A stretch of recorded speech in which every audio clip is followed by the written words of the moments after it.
Hello everyone, very important day today as we talk about the medieval slumbering monarchs, the German emperors in the Catholic myth of sleeping mountains. I will explain word by word here. Some, of course, are more conventional than others. The Catholic, as always, is the reference to the imperial, universal doctrine. Again, living, as we will understand also better today, well across pre- and post-Christian times, regardless of the term Catholic is used, known today. I have plenty of videos explaining this, so I will partially do it ad hoc, apropos, as we're going to look at this very, very thoroughly today. This video is based, by the way, on some Jacob Grimm's in particular researches that are a bit dated, but I expanded them a little bit, and it is actually a wide topic. It's been covered also by Kantorovitz, really great names in medievalistics. Today, for example, we'll not talk about Frederick II, but as you know, if you have read Kantorowicz's work about him, you know that the Supermundi is associated with lots of visions in the moment of his death, running literally in the mouth of the Etna volcano in Sicily, and something extremely similar to what we're going to look at now. This is actually a very well-known thing. It spans across cultures. Today we talk about medieval Germany, but just think about the legend of King Arthur, or the general sense, let's say, of continuity with the heroic legacy that maintained some power in the fallen world.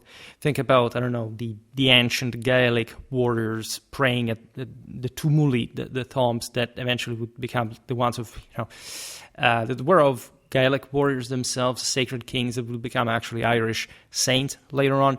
Think about the Kurgan tradition in the Yamnaya, later also among the Scythians, the Sarmatians. And so the sword in the stone, too, given the Arthurian connection there as well. So it's a very wide topic. Today we just look at some aspects of medieval German folklore that fundamentally revolve around specific notions of this this myth that naturally manifests in different ways according to times and places, that also show, however, at the same time, how widespread this idea really was, because across many locations that we are aware of today in the 21st century, and back in the 19th, when Jacob Grimm was collecting this stuff, also on the basis of previous sources that knew about this, we can assume that basically every mountain, to some degree, had historically had something of this kind. Actually, there is widespread evidence for all of this in a countless amount of circumstances. For example, in our recent video about the early Italic maritime activity, we've seen also since the time of the Sea Peoples, as a matter of fact, that, for example, the Hellenic periploy refer of some specific mountains overlooking the coast that were, as you know, also in the Odyssey, populated by specific monsters, giants, and so on, that threatened the sailors. So obviously this refers to some historical power existing there that we also, in fact, expanded further, knowing who was actually ruling those places, what kind of power they owned. Hence the Catholic myth intended properly in a super historical and atemporal fashion that is speaking to us about some very specific meaning of this old, the end time, providence, and more. All right. So a topic like this cannot be exhausted in a single video.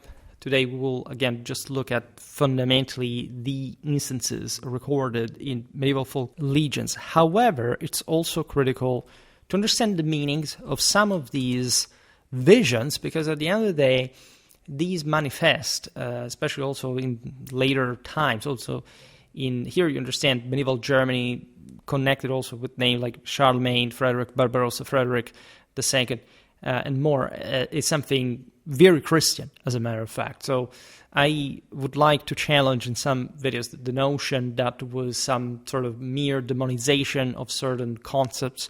Also the idea of an errant Odin as a sort of, outcast. It's something that you find in the very ancient classical sources for a very specific, in fact, archetypal meaning that, if anything, later was, rather than distorted, either misunderstood and, however, surviving, meaning that this thing, by the way, was so widespread, again, from medieval modern sources that it could have not been banned or, frowned upon in general. It was actually a constitutive part of these people's identities still that late. So there is an enormous amount of anthropological, religious research to make about this, because it's really deep socio-culturally as well. There is an enormous amount of evidence to dig in. So this German folk beliefs are also interesting because they look at some sort of more chthonic dimension as just the legend of the slumbering monarch into the mountain is somehow less, let's say, Uranian, less concerned with the heavenly dimension. That at that point is mostly theologically treated, and at some point, in fact, just like these peasants, was lost in a more comprehensive way along the way. It's not like at some point these ideas were banned. People literally stopped understanding what they meant. It's just like most sort of archetypal, symbolical references that we still use today consciously, but we have completely lost the actual meaning of our. A pretty good example of saying, just like the term Catholic that at this point for Schwerpunkt has become a meme. Do you actually know what Catholic actually means? So this German folk beliefs delight in imagining rapture as a force that sweeps the accursed into mountains. As we will see, this is the negative version of the story.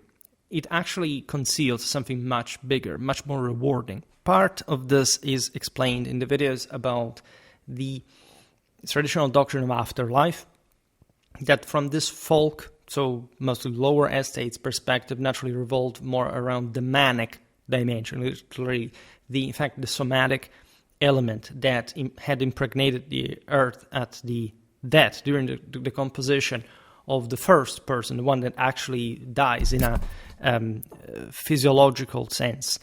In our moment of earthly death, so to say, then there is the proper soul that ascends to heaven, but also one that is connected with the totemic soma of the ancestors. There literally is the dirty one here that comes back to the earth.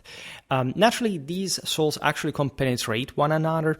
If the second soul wins over the so-called second death, it achieves a place in the firmament. But according to these traditions, we've seen it also in the videos about the medieval French relics, for example, and more, the connection between those who had made it into heaven and the soma persisted.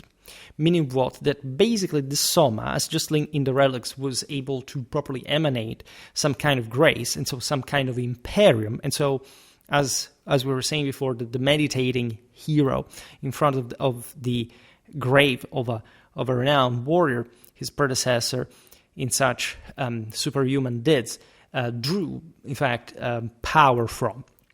This is the higher understanding of this. Today we'll see just like the bewitched aspect of the story. Halloween is approaching. I don't prepare these videos for producers, but say they are nice in this moment of the year, provided that one fully appreciates the deeper meaning of the same.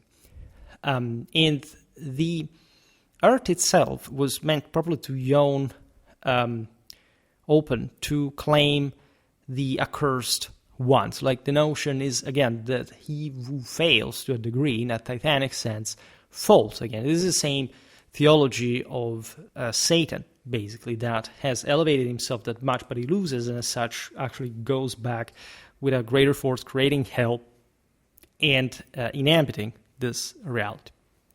I don't want to, of course, stress too much the parallelism here, because we would need a much more powerful theological digression on the topic. Nevertheless, it's important to look at this rapture, because it can mean different things at the same time for the different souls involved and for probably the different individuals and their achievements in life. Several intertwined ideas shape these visions naturally. The nurturing earth cradles the dead in her bosom. Just yesterday we were looking at this in the Pelasgian Chthonic tradition of the Etruscans. And it is definitely true, as you know, that with Christianization, the acceptation of inhumation was something sort of more normalized than it had been before. If anything, because it already happened from a long time on many different peoples, and especially the lower strata of the population, but it was properly, accepted in as much as it was believed that, just like today, officially, that if you have earned a place in heaven, at the end of the day, it's important for inhumation to facilitate, so to say, the resurrection of the flesh as a sort of with an intact body for the ease of the divine, and whoever had to perform that at that point.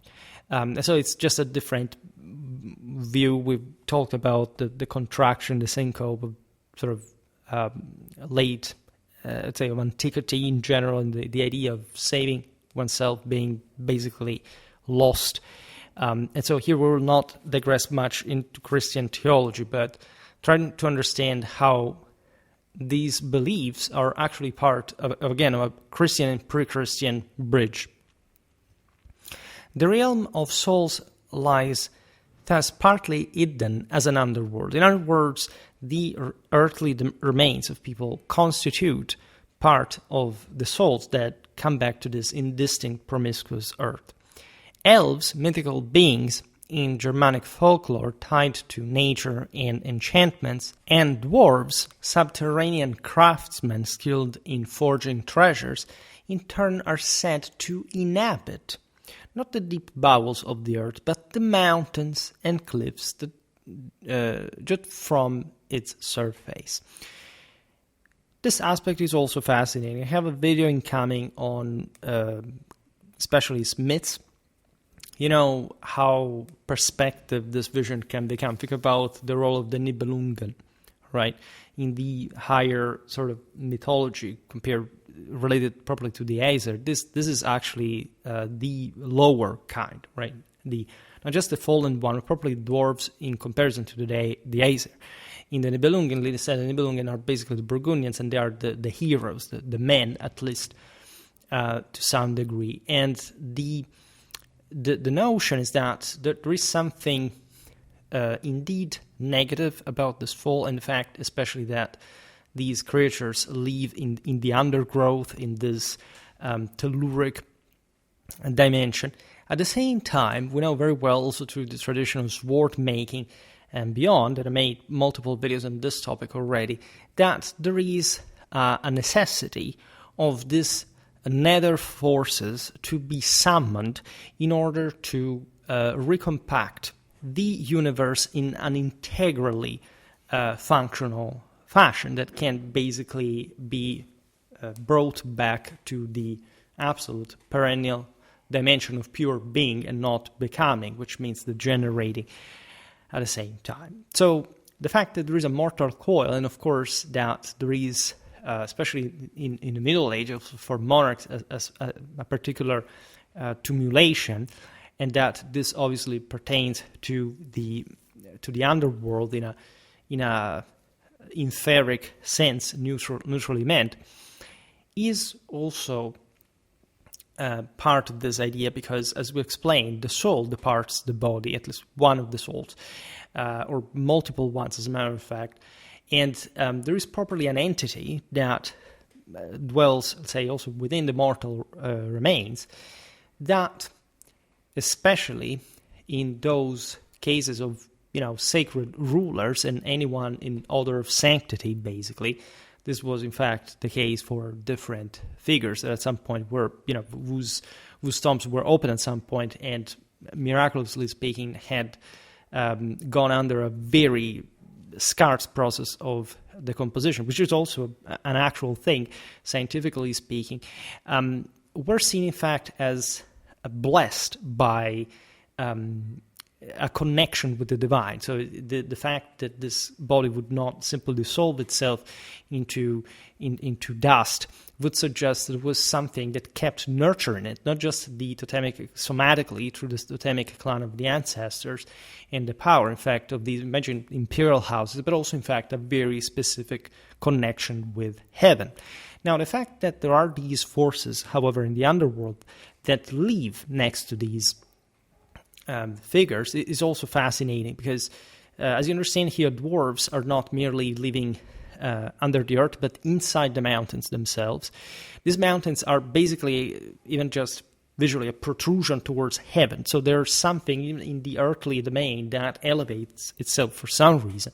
And is meant, as you know, historically, folklorically, to have essentially some magic characteristics. And actually, characteristics to fear, some powers, some sort of general forces that the common mortals living, for example, at a lower level, actually, in the planes, so to say, cannot actually master, which is the same concept, by the way, of the lordship. The fact that, especially in medieval Germany, there are plenty of burgs in Germany that look exactly like this. Think about the Hohenstaufen. Literally, there is this mountain with a castle there and the burg underneath. And as you know, in old folk tales, when there are stories of, vampires or witches, and so this more demonic, inferic, dark, but still powerful beings, these live high up in the mountains, in the forest, in the castles, hidden from common mortals, right? And especially through, again, the Christianization, but also the increasing banalization of Christianity itself, this sort of supernatural dimension was, in fact, demonized. It's sort of very weird. Sometimes I listen to sort of conservative political commentary, especially in the United States, and I realize how naive certain of these speakers are regarding the idea that the supernatural should not be investigated because something, satanic or demonic that is taking you astray from Christianity. As a matter of fact, Christianity, in particular Catholicism, tells you to do the identically opposite thing. That means that you should be able to tame and wield such dark forces so that you can master them in the name of God. No, we should simply remove this stuff together with all the folklore and tradition that powerfully speak of an imperial Catholic myth for us to be enriched by. All right. So again, dwarves. Dwarves are connected with a technical Promethean power that, in this sense, from essentially an earthly dimension, is the top one that man can use in order to preserve even in fact, a heavenly dimension, just like the gift of fire to Prometheus, that at some point is punished, but also is saved in some other myths, and finds a compromise with the gods. I have, again, a video incoming properly on ancient medieval, especially ancient mythology, and so that also both in a technological and mythological sense, metaphysical sense. So at that point, things will be clearer. And again, I'm very glad to have made videos about already the symbolic meaning of swords and swords making the smiths, this dark. If you think about Siegfried, think about the entire Germanic epos, by the way, that was incredibly alive by the time of, say, emperors, who will see better now. Now, folk cursing rites, for their part, conjure the deepest chasms in endlessly varied forms. For example, in Swedish lore, just to briefly make an excursus into Scandinavia, the term bergtagen, that is to say properly taken into the mountain, means to be utterly sunk or lost, and bergtagning denotes rapture itself. This comes from some Swedish ballads that were, again, very, in the term itself, it was so evocatively conventional that it's literally a verb in itself, right? Afzelius, an anthological scholar of Swedish folklore, is the source of Jakob Grimm for this term. Bergtagen, that in this sense sounds like properly a curse. I don't know if you ever watched it. It's a silly movie, but the I don't remember what's the term. The Mystery of Sleepy Hollow. You know how it ends. Basically, there's this etheric cavalcade in the end, in which the dead runs, but the cursed finds actually peace once again by running again in the etheric dimension. It's not necessarily even just a devilish one. There is something that, in fact, these presences on the earth have to accomplish before essentially dissolving, if their soul hasn't made it into heaven. In that sense, they are the actual damned, and so the ghosts, as you would like to describe them.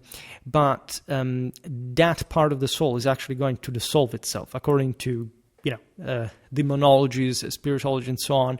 Properly, the ectoplasms are not meant to be forever. They actually dilute, they dissolve over time. There is a very specific time even in this pseudosciences for that.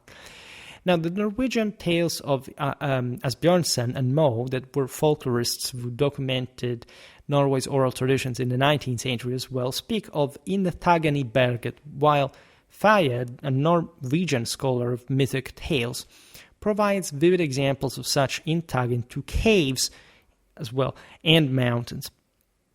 So in Old Norse you have this term Ganga inn i fjallet.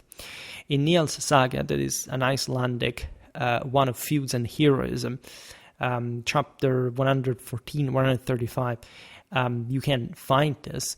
And this obviously already opens to some kind of deeper connection and of actual access to this cave and to this mountain for humans, because otherwise what would be the purpose of this as well?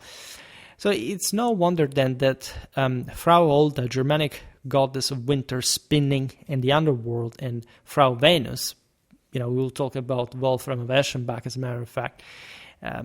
Frau Venus is, of course, a medieval figure derived from the Roman goddess of love, linked to sensual enchantment and snaring. We talked about it just yesterday for the Etruscans.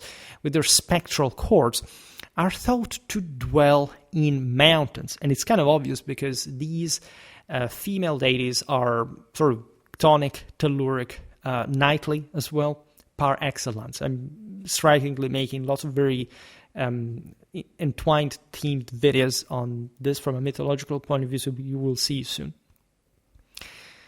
The most important aspect of this is that these same women, think about Proserpina, right, were raptured there, right? So this is not even just something positive. Of course, the telluric dimension is damned by some extent, just like, in that sense, the mortal emperor to an extent would, because there is all this ambiguity regarding who's really dead, given that these souls continue living in after the departure from the body. That is a fall, yes, but the providential idea that is forming historically is that basically these, a bit like Christ himself, that, however, fully transfigured in that sense, are to reawaken, because they are to resurrect at some point in virtue, in fact, of their own imperium, and so they're Holy Ghost literally, and so God's grace that allows them to do so from the perennial dimension. And this is, as you know, a tradition present across cultures, well into also in Abrahamic religions, but it's just like Christ that goes to hell after death. It's all present in the older Catholic background, also in the European tradition. So there is absolutely nothing strange about it, including Woden, that hangs himself in order to acquire the knowledge of the runes, because that is the heroic enterprise that allows him actually to earn immortality, at least to the degree. But there is always a degree by which this is true also in the myth, because nobody really knows what happens at Ragnarok. And again, there is in Christianity also a more positive outlook, but it's still on that eschatological perspective, but still because there is going to be an actual clash, not just of Christ, but all his rank of angels, and so all the saints, all those who have acquired. And so it's all the same story since ever of these souls fighting for redeeming the world, and in this sense, even successfully resurrecting their own mortal remains. right?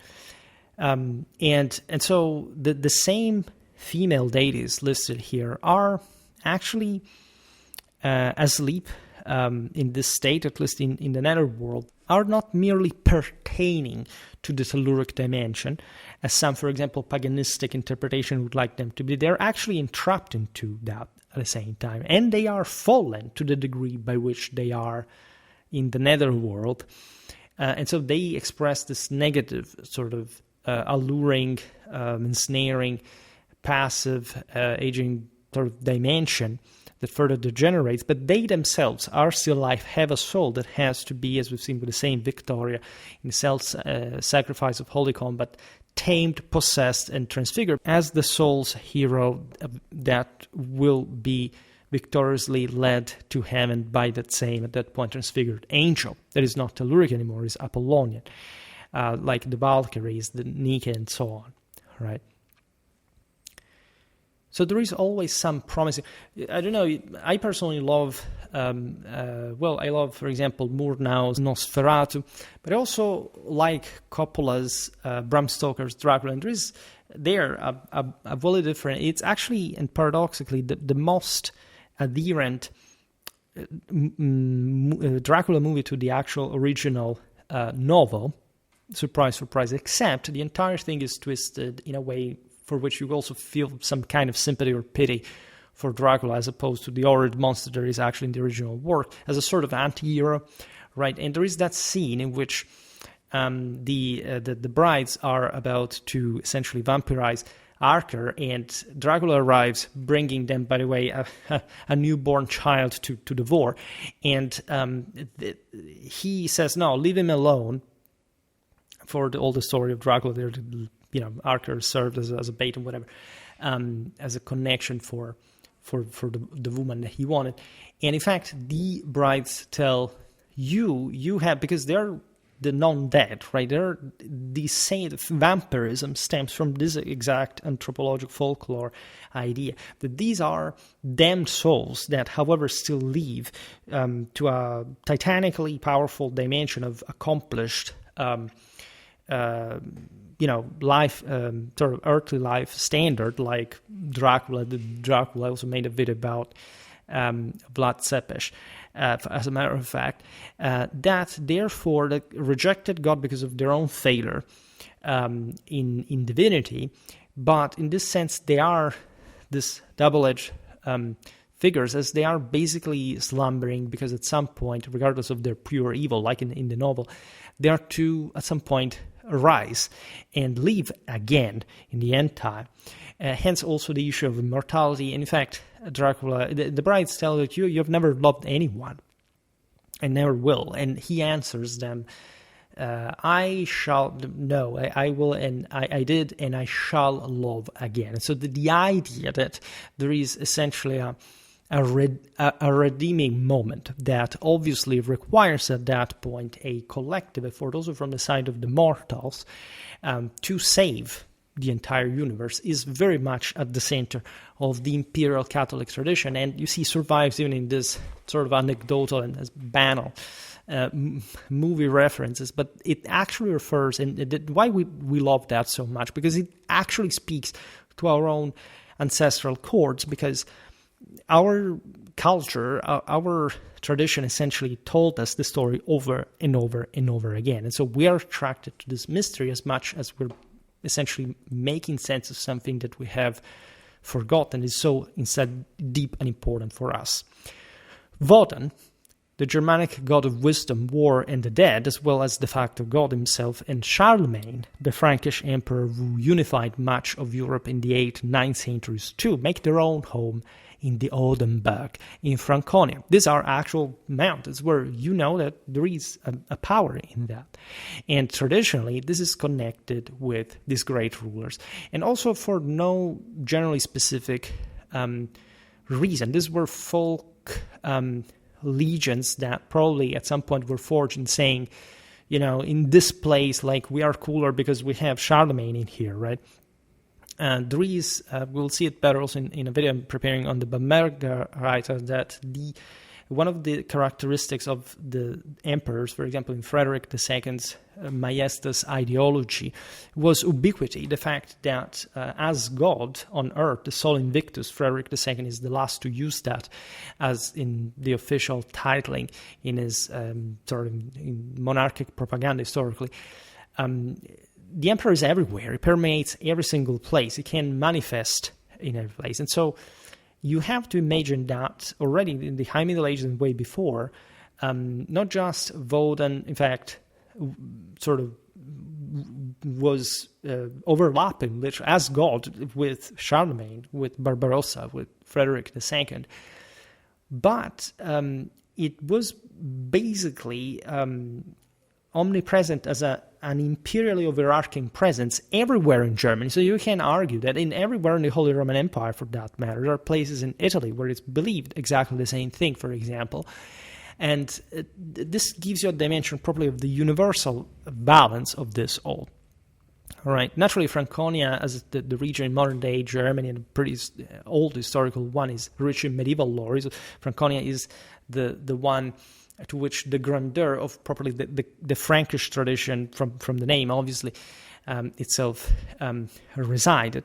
Interestingly, but naturally enough, also ordinary folk sometimes gain entry to these realms. Let's stress this. We just acknowledge that the actual emperors came into these mountains. The single folk mentions here do not explain obviously how this would have occurred, etc. The legend just tells us that the sovereign lived in that place, all right?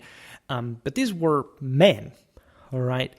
And there is always, in this sense, a providential thread that we'll examine further, naturally connected to the same sovereign that with his vision, because that this ability of predicting the future, that's what providence means in Latin, attracts some specific people to them, allows them for, again, some broader imperial universal purpose after their earthly demise, to bring them closer to them and to gift them with something. And so you understand that here the negative element is actually mitigated, actually turns into something positive.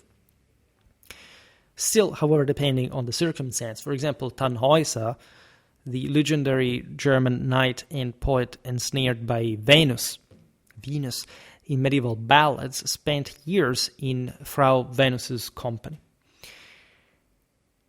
This was a Minnesänger, as you know, and there is all that. I mean, Wagner most, famously celebrated his life. A beautiful, beautiful story. And Tannhäuser is literally said to have, again, spent part of his life ensnared, right, by this goddess of love. A bit think about Odysseus, right? For example, in the Homeric poem, we're in literal similar circumstances. Tannhäuser was a knight, and at some point he comes out of this state and he goes for the Baltic Crusades, from which he will never return.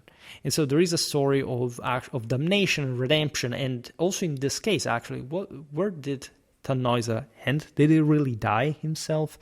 This is a very common story, as a matter of fact, and Wagner's opera, if anything, develops this in a more romantic direction with redeeming love also in a Christian sense. It's a pretty tragic story. It's partly inspired also to the story of Saint Elizabeth of Hungary, the Landgrave of Thuringia, her husband. We're in Frederick II's times. If you watch my video on the Landgravate of Thuringia that I made to introduce the whole story, we will talk about Elizabeth of Hungary and her miracles, as a matter of fact. Does you understand how all entwined this really is? A smith foraging in the Odenberg's thickets in Franconia for a white thorn to haft his hammer stumbled upon a crevice in the rocks, one he had never spied before, so that it actually not really been there, may have opened on purpose, or he may have simply not been able to providentially see it himself.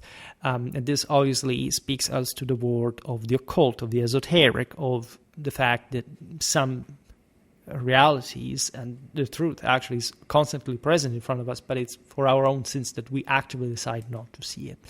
And this telluric screen, as we've seen is in other videos, is also, in fact, the product of the same fall, and so the product of the same human sin. So all these natural boundaries that seems also so scary, the dark forest, the grim mountain, etc., in the night, in the bowels of the earth, is actually just our own subconscious and the darkest part of ourselves that we need to master. And it's exactly in there that we will find the gold, the actual truth, the divine.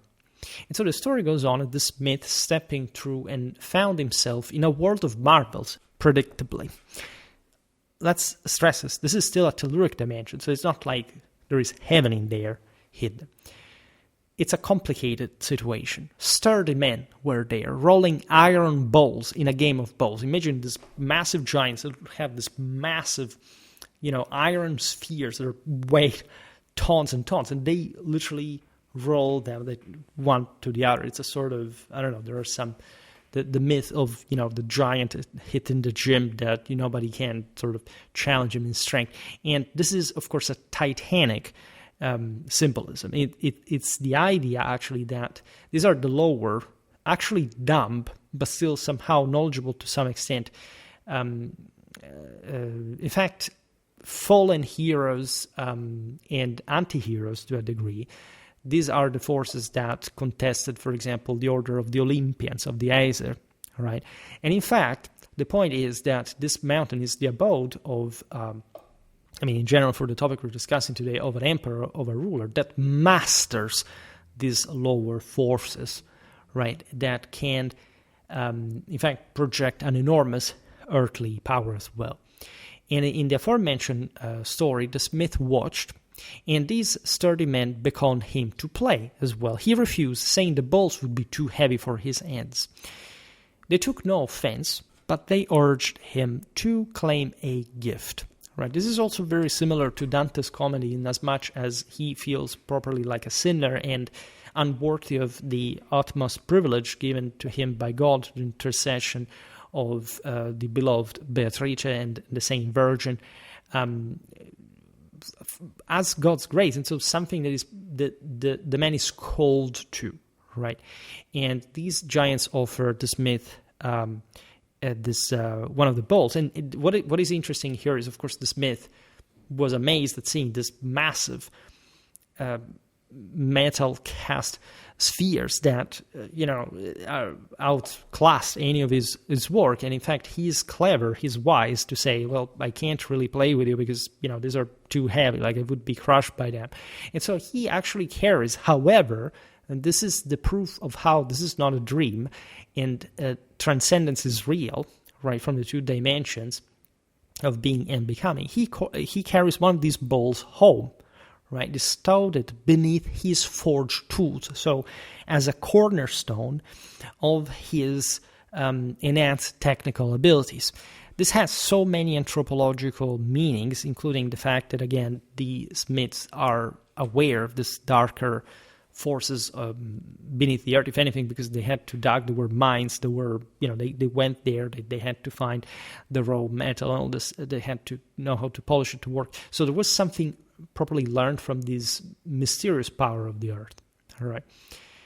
And the story continues because when the smith heated this bowl to glowing red and struck it on the anvil, it shattered into fragments, each a lump of pure gold.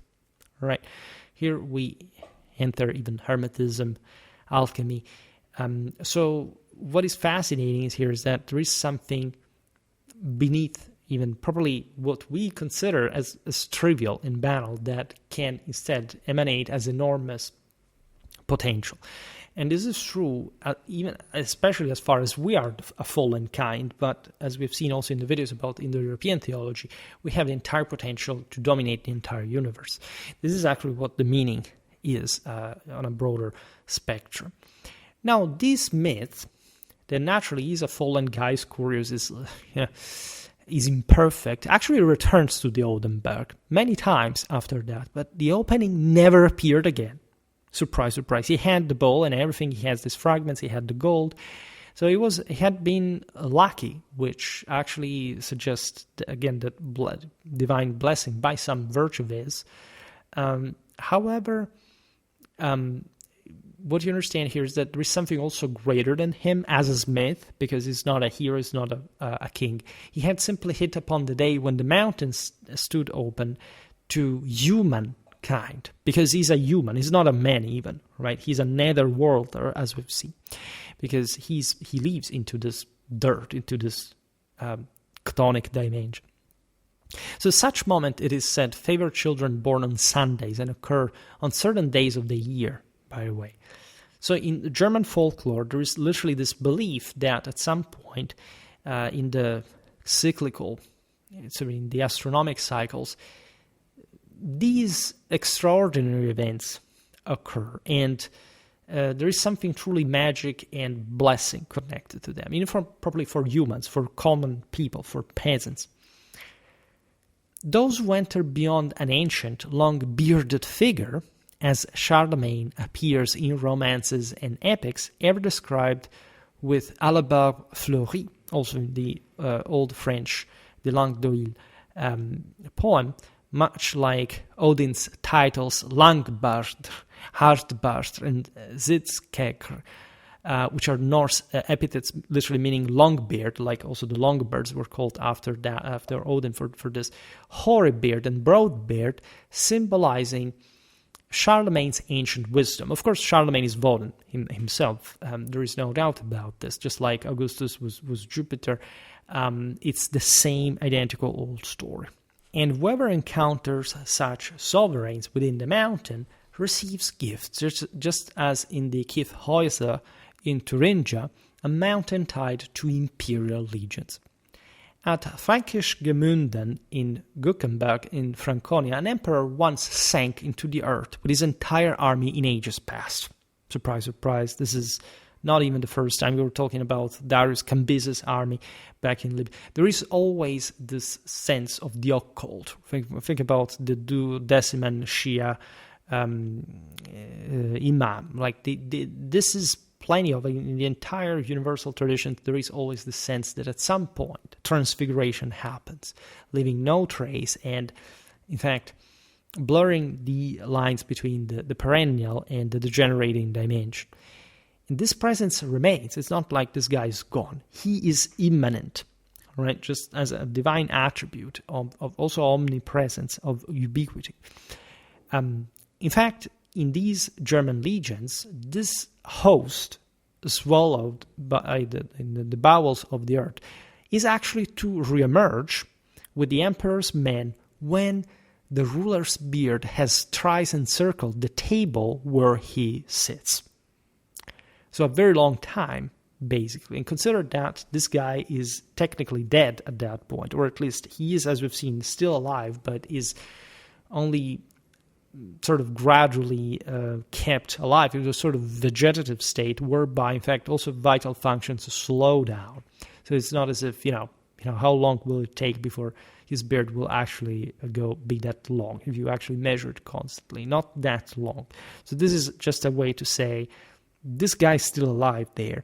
Even if we think that we're mortal and we would conventionally think that he died, just like Frederick II entering the mouth of the volcano, he's actually still here, and he is waiting for rising once again. If for providential reasons, then naturally the commoners do not quite understand, but obviously have to do with eschatology, with the end time, the great battle for which, you understand here, an entire host has to rise again at the command of this guy. It's just like Woden's hair, right? This is, again, all the warriors that have, because of the fact that, according to the ancient war bands, they literally weren't people anymore. They belonged exclusively to the divinity, of which, the leader, the commander, was, in the sense, the sacred ruler, the medium, but also the image of that. It's as if they were all one in a metaphysical sense. So this is true, evidently, not just because this army somehow lost itself. This can be a way to exorcise, for example, a massive defeat, saying, this guy died, for example, and we couldn't find their spoils. It was incredibly important in the Middle Ages, once you had killed an opponent, to expose his body for a while so that people could come verify in that day and age. With public information naturally was what it was, and communication even less, that ruler was actually dead. This is something, for example, also with Ottokar II of Bohemia was done. I made this summer some videos about that. It's also the theme of my master thesis. And Ottokar was so disfigured at his death at the Battle of Markfeld that even though Rudolf of Habsburg, having recognized his gigantic, and it's not a random attribute here because it's exactly that titanic dimension of a still defeated, right, subject, as technically also Ottokar really was, of the king of the Romans in that case, was not recognized. And so there was a legend that said that basically Ottokar had simply become absconditus, that he was actually there, but as a sacred ruler he was still alive, and he was controlling part of earthly affairs. I made an entire video in which we expounded how Ottokar himself literally fostered this concept of sacred royalty in his lifetime. And just imagine, we're talking here about medieval Germany. This is not something lost to the Dark Ages, to the early Middle Ages. It was something incredibly alive in Central Europe up to later Middle Ages and beyond. A poor boy hawking waffles in the Guckenberg once met an old man on the mountain and lamented his meager sales. "I'll show you a spot," the man replied, "where you can sell your wares every day, but you must never breathe a word of it." He led the boy inside into a hive of bustling life, folk buying and selling amid the throng, with the emperor himself seated at a table where his beard had already wound twice around. From then on, the boy brought his waffles there daily, paid in ancient coins that the villagers eventually refused to take. They badgered him until he spilled the tale. The next day, when he sought the mountain, it was as if it had never been. Not a trace of the entrance remained. This is from Mones and Zeiger, the 19th Century Journal of German Antiquities, Volume 4, page 409. Thence Bechstein's Franconian Tales, a collection of regional folklore, page 103. This is also incredibly fascinating for three reasons. The first one is the boy. This guy is poor, is just like, is not even a man yet, and he is just trying to survive in a way or another. So he is literally like the poorest, like the person that you would expect less, being blessed, right, by the emperor. And here there is obviously a didactic motive, right, that not just grace sort of smiles upon sort of the less sometimes. So to properly, this is also a Christian concept, but it was present in pre-Christian times, that you never have to give for granted power per se, that things can emerge from the most unforeseen places. Secondly, there is this repetition of the notion of the beard that is wired around the table, and that here, you see, it's like the smith thing. The smith sees something much bigger than he was expecting, like this massive giant playing this massive cast bowl, right, in metal, that he didn't know how to make. And equally, the boy here is hawking waffles, and he sees basically a bustling market that the emperor lords upon, as a matter of fact. And so this also means that there is something going on beyond the human dimension. There is something in the bowels of the earth that constantly works also to our own detriment at some point. And here, however, there is the figure of the emperor that basically keeps everything under control with an order. And in fact, the third element that is most interesting is that not just the boy has to make this promise to never reveal of this, right? And so therefore to keep it for himself, if you're satisfied with what you wanted, because this is what you were seeking, as a matter of fact, and as we'll see now, making money, you shouldn't brag about it. You should at least, the boy doesn't do that. He's pressed by the people, lesser people, that obviously ruin everything all the time. And so here the boy is properly told not to give up against social norms, the lower normal, right? There is something more, something great. And he actually pays for this because to an extent he couldn't manage the situation. You see, he received this ancient coinage as a compensation for his waffles, and at the same time he couldn't simply spend it in a conventional way in human society, right?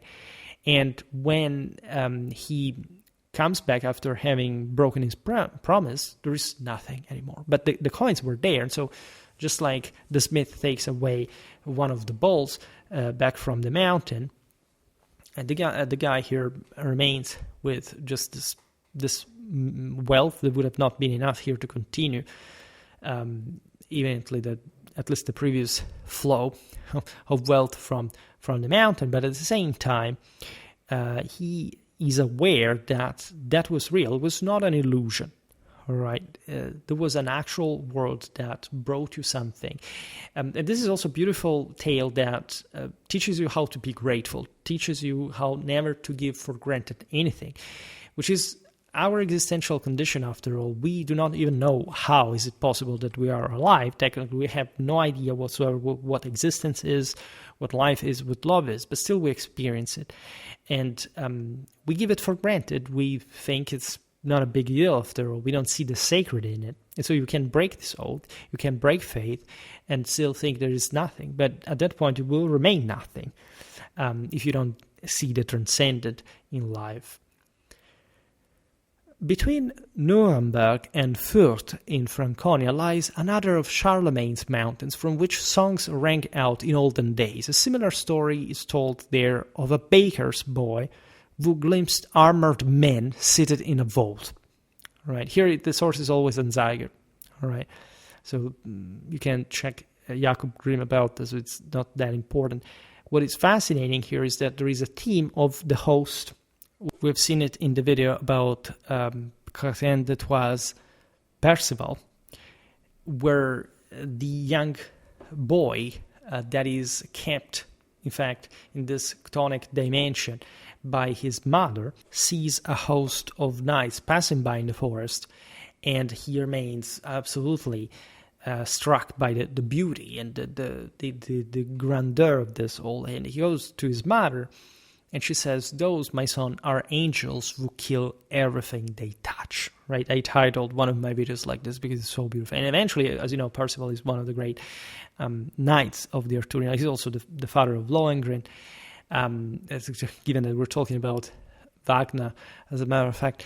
And the mother, by the way, ends up essentially dying when her son leaves, because he basically achieves manhood, and in this sort of archetypal chthonic mother that's Wolof, his own son, but never making him age because she wants to protect him at all costs but essentially asphyxiating in the process, loses being. And this, of course, is a great theme, and ever since the Indo-European conquest of the rule of virility over the civilization of man, and the triumph, in fact, of the imperial Catholic tradition.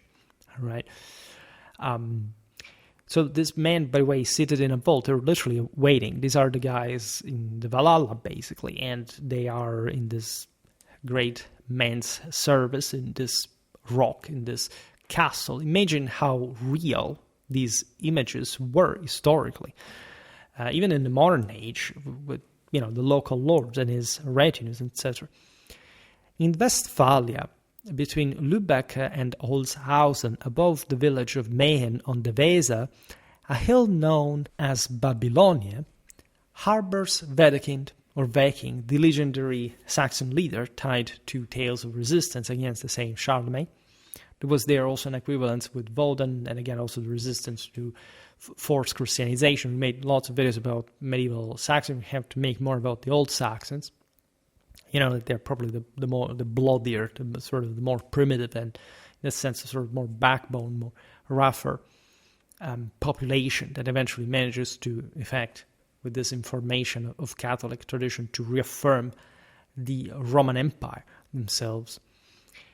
And Wedekind is sunk into this Babylonia waiting his hour. Here we don't know better here Grimm was simply collecting the information. Naturally, the collection here with Babylonia is that has a tower, think about Babel's tower, and therefore this veritable hell on earth is something, of a decadent society, of a rotten system. This could have actually been a stigma applied to where Wedekind, that actually also was baptized by Charlemagne and played along, but that becomes an archetype here for the rebel, for the Satan, that the antagonist may have, in fact, have this demonizing and demonized character to it in medieval folklore. The fortunate find the way into this mountain, receive gifts, and are sent forth. We're in the same Babylonia, so there is, as you've seen, a trade-off here. This notion comes from Redeker's Westphalian Tales, number 21. It's a compilation of original German legends. So there's always, as you understand here, a double value. There's always, even in the dragon to slay, in fact, a treasure to find in here. That's the same motive, right?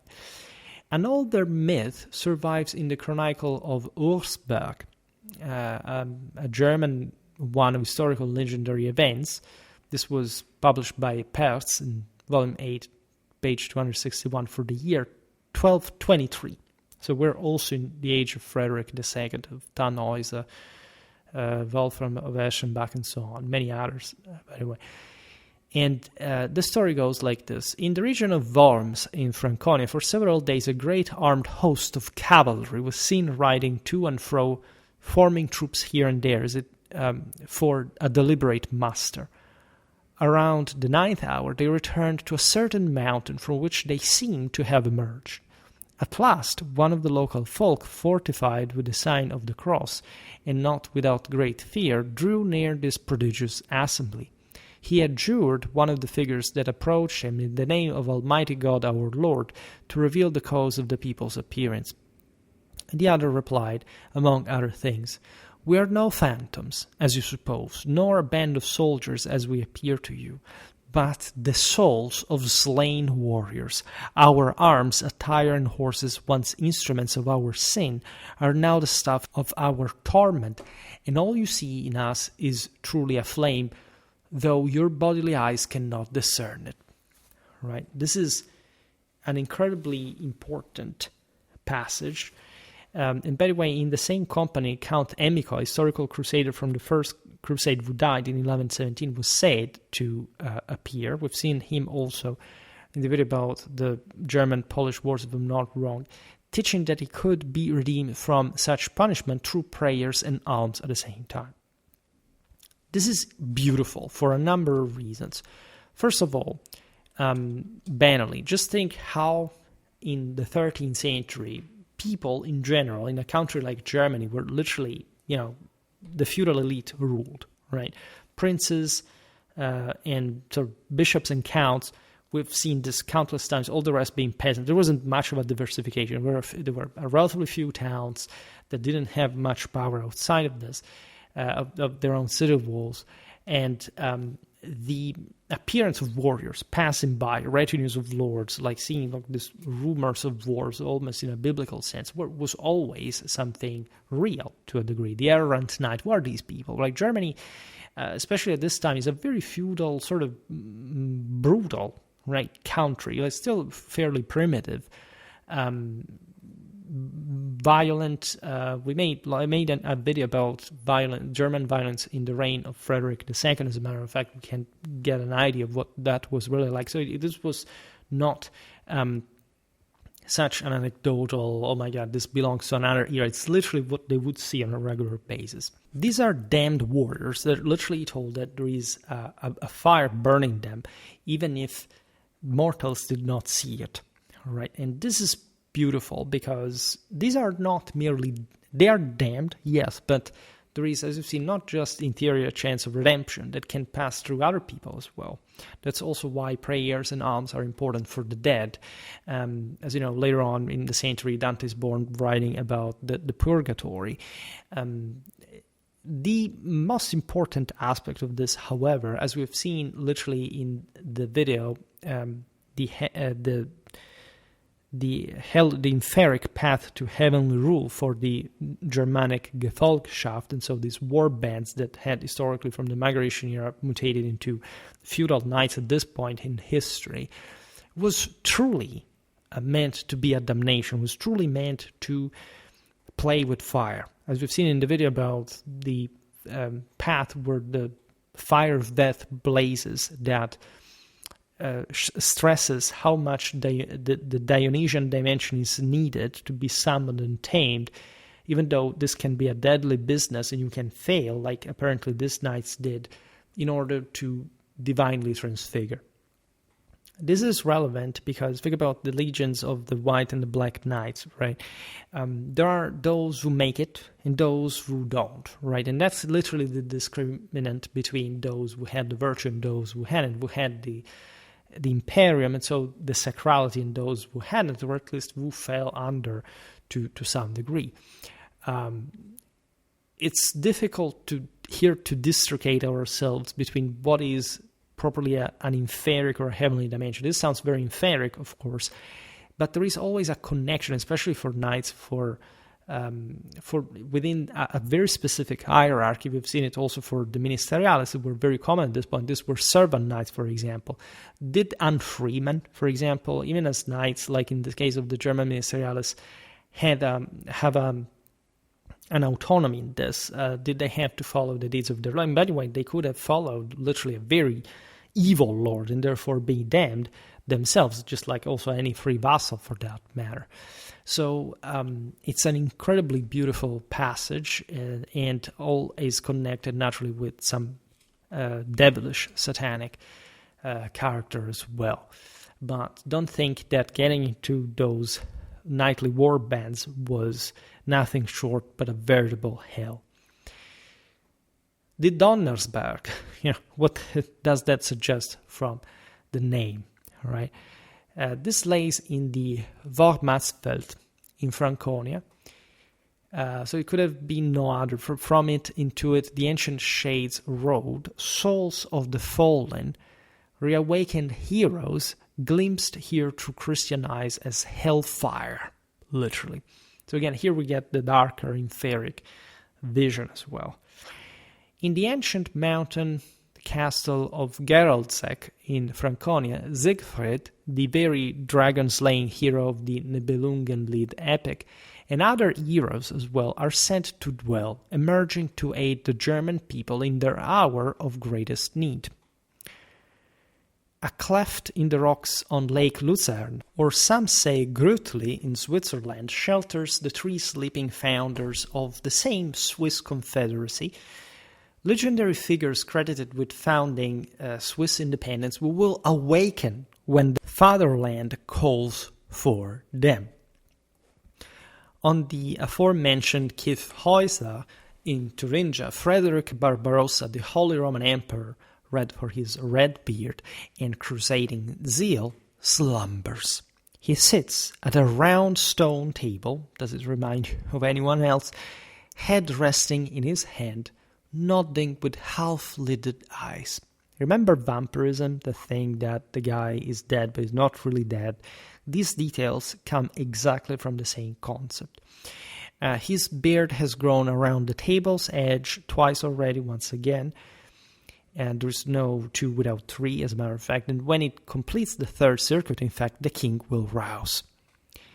At his rising, he will hang his shield on a withered tree, and it will green once more, ushering in a better age.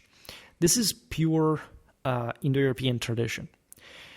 I don't know if you're familiar with the legend of the Rex Nemorensis in Latium Vetus. Fraser studied this famous, one of the greatest, most famous pieces of anthropological theory that has ever been made. Essentially, there's this notion that the king the sacred ruler owns nature, and properly the great mother that is symbolized by the same trees, the forest, there's just the lake, the forest of Nemi, and the story is that the hero basically is able to win the king, having escaped also from the bounds of social norms, as also some of the lowest.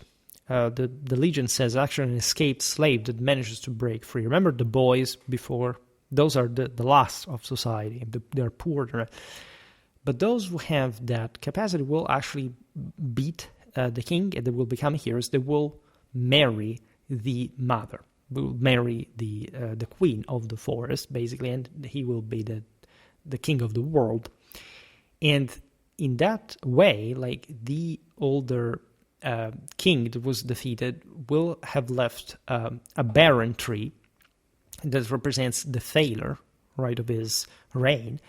And the new king will instead make this tree luxurious and green, and once again, right? So here, obviously, there is all the Hyperborean legend of Phoebus, Apollo, the new cycle, etc. But here it's important because there is essentially a messianic, a providential view where the ultimate sacrifice of the great king, of the great sovereign, in this case Frederick Barbarossa, that, as you know, died on crusade and was one of the greatest rulers in the Middle Ages. I mean, in medieval Germany, like these are the three: Charlemagne, Otto the Great. Here, for some reason, there isn't much reference to that, and Frederick Barbarossa. These are the greatest heroes, right? Even before Frederick II. And indeed, under Barbarossa, the Holy Roman Empire, as a Germanic state, properly achieved the greatest power in relative terms during the Middle Ages, right? So he really was seen, and we'll talk more about Barbarossa in those terms, as he who could re-achieve world domination. And so the notion is that regardless of his death, his disappearance, because as you know also how it was normally done during the hot season, and especially in places like today's Turkey where he died, they couldn't quite transport the body, so they would boil it, like also Louis IX. So basically they first, disemboweled him, they extracted the heart, the entrails and so on, and they would preserve that, and then the bones as well. But all the rest was basically molten, was boiled in these massive cauldrons. And in this sense, it's as if he had disappeared. His presence was there, but fundamentally, he could play as a deus absconditus, as a matter of fact. And it's very beautiful to think that this ultimate sacrifice would lead to that disappearance. We talked about this very often. In Indo-European terms, like the true hero disappears in a blaze without leaving even any mortal trace, because he probably pertains to the perennial dimension. So he's accomplished the deal. Romulus does that, for example. Mithras does that. There are lots of instances of this. So the idea that this guy was not really defeated, he wasn't really dead, but he had actually sublimated his own manhood into divinity, was a way to essentially foster this legend, to explain what had happened, and to believe that this great ruler, as we've seen, even the Swiss Confederacy had his own founding fathers, so to say, that were provided with this degree of imperium. You understand how old traditionally coherent this was. But going back to the aforementioned Barbarossa's legend, some people have seen him awake. A shepherd. Remember here the parallelism with God. I mean, who are the first to be revealed, like the good knowledge? They are the shepherds, right? They are the last of the last, right? Whistling a tune that pleased Barbarossa here. They had heard Frederick ask, "Do the ravens still wheel about the mountain?" When the shepherds said, "Yes," the king sighed, "then I must sleep another 100 years." Right? This may have actually to do with the fact these were not eagles but ravens. And this, we could open a massive, crevice ourselves now in the earth by opening this topic. But there is definitely this darker dimension that historically had belonged to the fringe of, say, the Germanic peoples in relation with Rome, but that now, with Frederick Barbarossa, was probably all one with the Holy Roman Empire. But if evidently the latter had the banner of an eagle, at this point the ravens seem something more chthonic and more like for initiates, for just like the wolf pack of the youth or the war bands, not the great Visots, the great war band leader, the greatest war band of all, the Sacrum Romanum Imperium. The shepherd was led to the king's armory and given the foot of a handfast and a gift. A goldsmith later confirmed it as solid gold. So once again, there is this connection with the humane that essentially gives further proof and confidence of the fact that the imperial authority is just sleeping. It can always be reborn. Other tellings place Frederick in a rock cave near Kaiserslautern in Franconia, or at Trifels near Annweiler, or in the Unterberg near Salzburg in Austria, though some swap him for Charlemagne the Great or Charles V, the later Renaissance Habsburg Holy Roman Emperor, with the beard motive unchanged. Again, think if this had been associated to Charles V in the 16th century, how recent these traditions actually are, and so how conventional they were even from some 100 years ago only, and likely much more recently, because these were literally collected also by, you see here, the 19th century authors, older ones as well. As you see here, some sources are medieval even, but when the beard reaches the table's final corner for the third time, the end of days arrives, by the way. A bloody battle erupts on the Walserfeld. The Antichrist, the biblical figure heralding the apocalypse, but this is essentially the age of the wolf, the Ragnaroker, strides forth, angelic trumpets blare, and the last judgment unfolds. The Walserfeld bears a withered tree that has been felled 3 times, yet its roots always sprout anew into a full-grown trunk. This detail is crucial because it shows that the Soma in the netherworld keeps feeding the tree, right? There is life underneath it, right? It's like when on the tombs of saints of the sacred new life is born, right? There are lots of examples I can think of, even Serbian ones of the 14th century, of the same identical nature. And when this tree, by the way, begins to green again, the dread clash draws near. When it bears fruit, the fray begins. Again, this is the same tree of the Rex Nemorensis, according to the classical myth. Frederick hangs his shield upon it. Warriors flock there, and the slaughter is so fierce that blood rises to their boots. This echoes the Nibelungenlied, the righteous felling the wicked. You understand how powerful this all is, right? The tree itself is the power of the hosts. It's not merely, okay, we hang the shield on that, it's done for, we are done. No, this power is constantly wielded and will crush in that very moment the Antichrist. Such rich tradition blends the ancient and the medieval, no doubt. A 16th century spiritual song, Greta's Odina, this is a collection of Germanic spiritual poetry, page 197, speaks of Duke Frederick, likely Frederick Barbarossa. Dukes was historically also more probably ancestrally military connotation of Germanic chieftains, reconquering the Holy Sepulchre, which is the Asgard, right? Not just in this Christian version, the sacred tomb of Christ in Jerusalem, but literally the citadel of the Aesir, made of gold, right?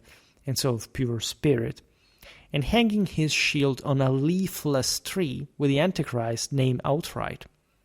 An older fragment from a 14th century poem, Codex Palatinus 844, this is a medieval manuscript of German poetry, recounts, quote, "There in the heath he vanished, and never again was the noble Emperor Frederick seen. Thus was the high-born Kaiser Frederick lost. Whither he went thereafter, whether he met his end there, none could say, nor if wild beasts devoured or tore him asunder." Right? This is incredibly relevant, because also hunting accidents in many ways were killing lots of sorrow, but there is in this sense this being lost in this chthonic, telluric dimension, the depth of the forest, of the heat. So in this wild nature where other people can't see, only him can. And so nobody actually knows whether he went there to die or not, whether he's still alive. No one knows the truth, nor if he lives on. The text goes on and says, "We hold ourselves free of that certainty.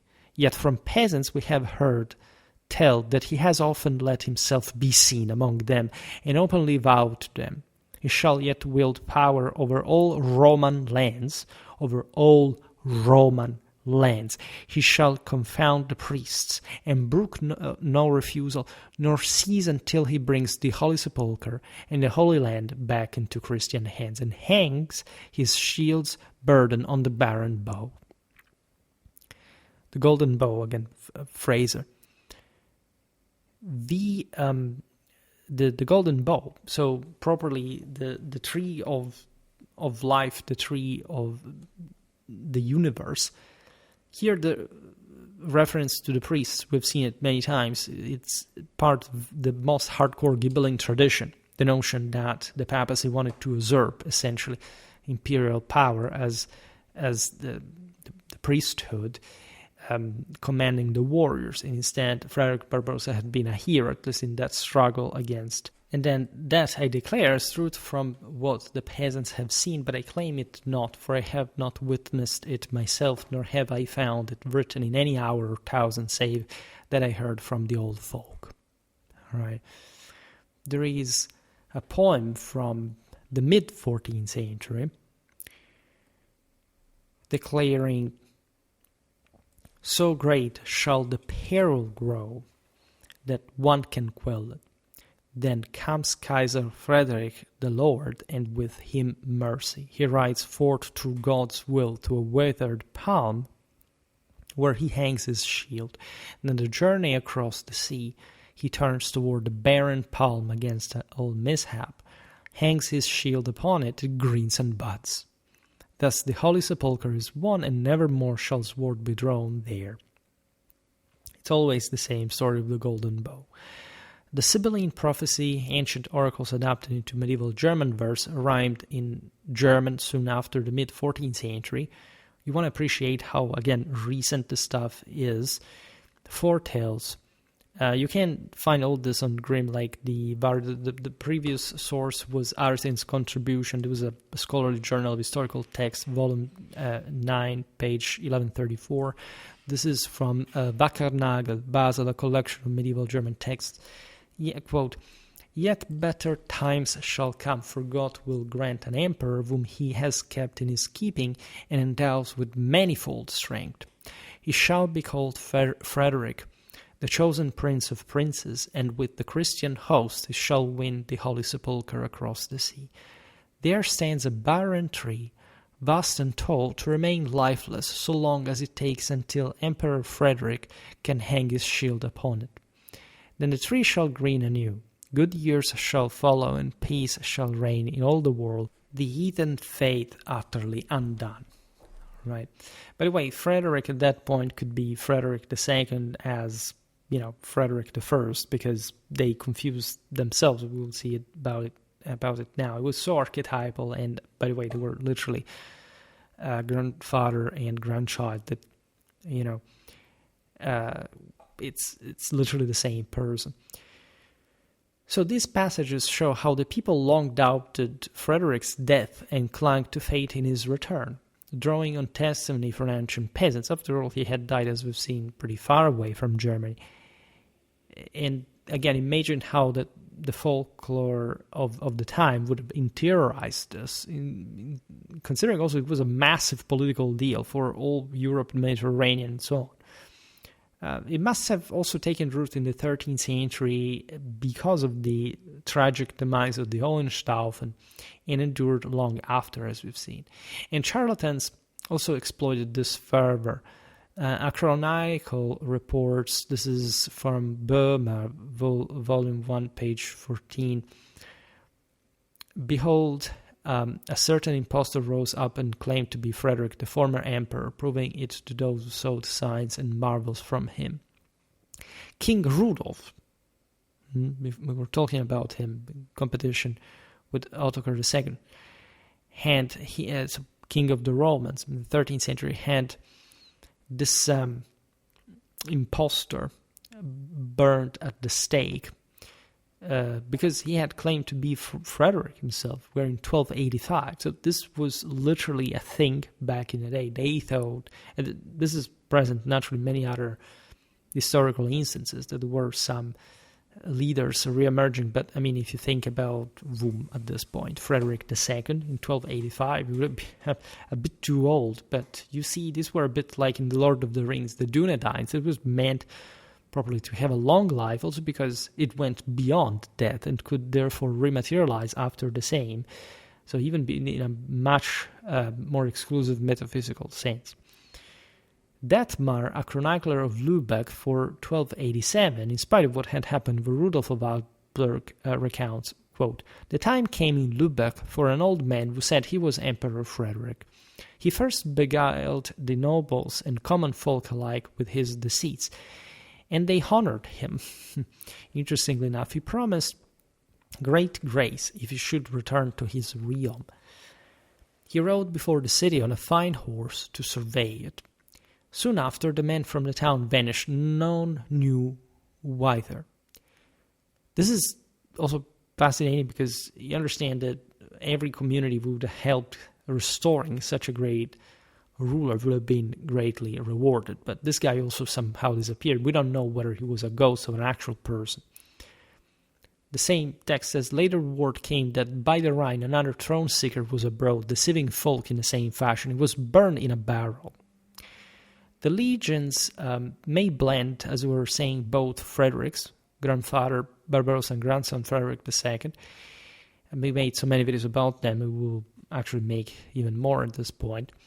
As Charlemagne's white beard recalls Wodan, so Frederick's red evokes Donar, the Germanic thunder god, because remember that also the red, as we've seen in the videos about sacred royalty, was properly attributed to the sun, right? That's also why the Roman emperor during the triumph painted his face red. It was the eternally rising as king of the living, and literally doing so, struggling in a space that was understood metaphysically and theologically in tradition as separated, distant probably from both man and God, meaning that there was the suspense state that really was not achieving the full sort of divinity, which eschatologically here is to be achieved just in the end time, but providentially has in fact solved the thread of the entire universe,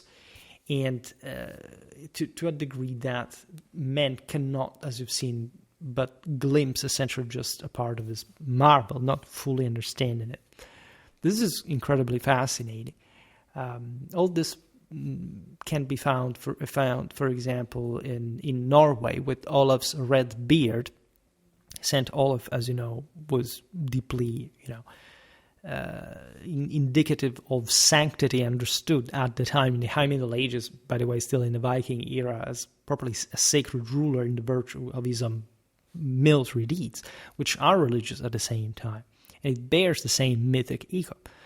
Frederick Barbarossa in the Kyffhäuser and Unterberg, Charlemagne Longbeard in the Unterberg and Odenberg, Holda in the Horselberg in Thuringia, all express the same mythic kernel. There is all, by the way, a feminine branch to this. There are lots of women in the same ways, and if anything, I'm going to make a video just about them. I separated, I reminded of Holda, for example, Frau Venus as well, because there is this chthonic dimension from which, as you understand, this more heavenly one in Prosenct to take over the world is elevating itself from, and as a sort of purging phase in the afterlife.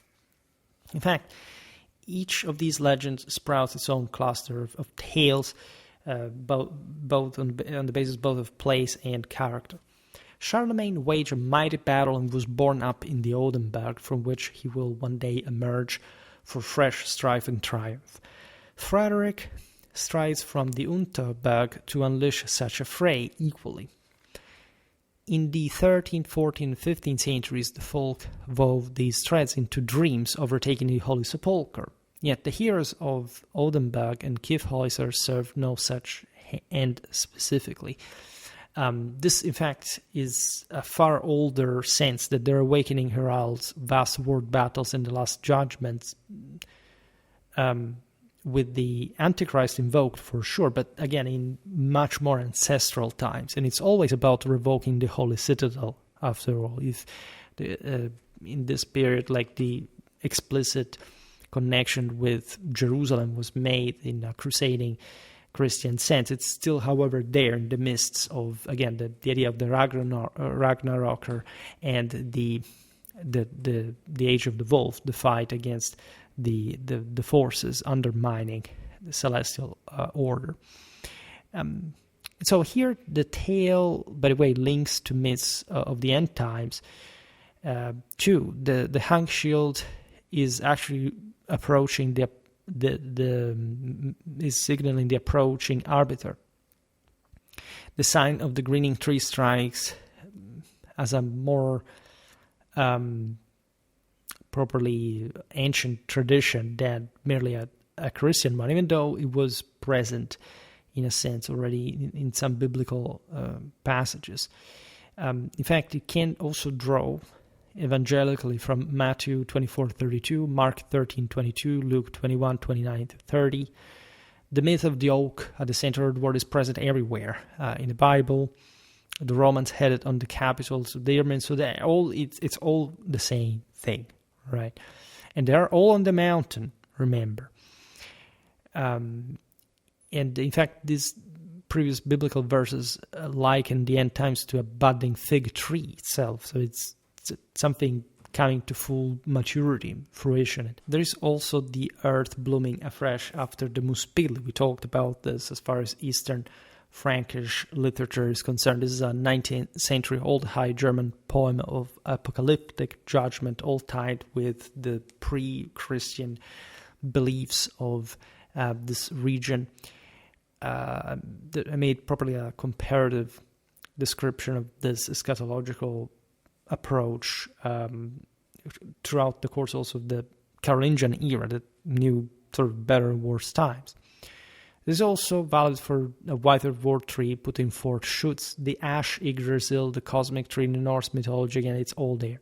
Even the Muspili arboris perditio might confirm this from the self-same barren tree.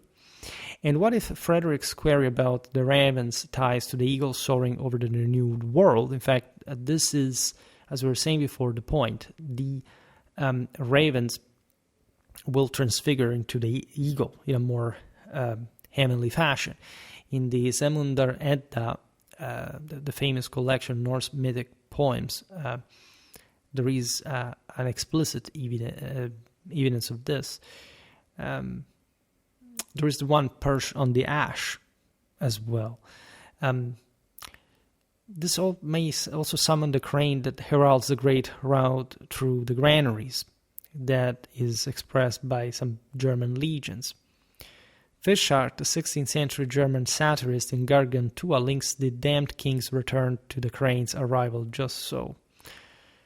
Consider that the crane was obviously one of those animals that were connected to the heavens. It's a bit like Lohengrin's swan, like you see, leaving for a certain time of the year, so literally disappearing from human view, just like the slumbering monarch, and then coming back probably from the realm of heaven to bring also the leader, like the Lohengrin, on the swan's back.